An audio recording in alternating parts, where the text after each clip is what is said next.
Dr. Kemp here, the Hammond Doc. I just finished replacing this switch on this table saw for my dad.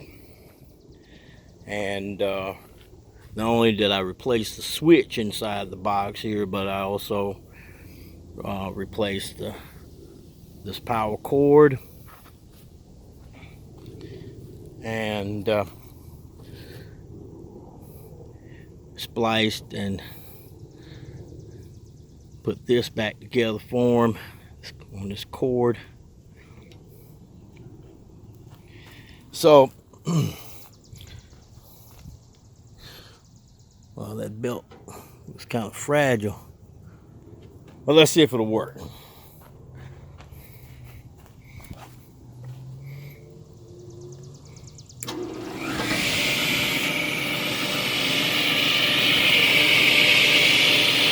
All right, proof is in the pudding, they say. So it's running.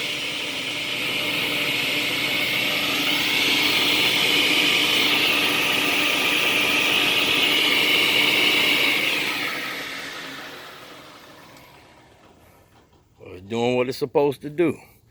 Dr. Kemp, the Hammond Doc, working on the table power saw today, making it do what it do. Till the next video. Peace out.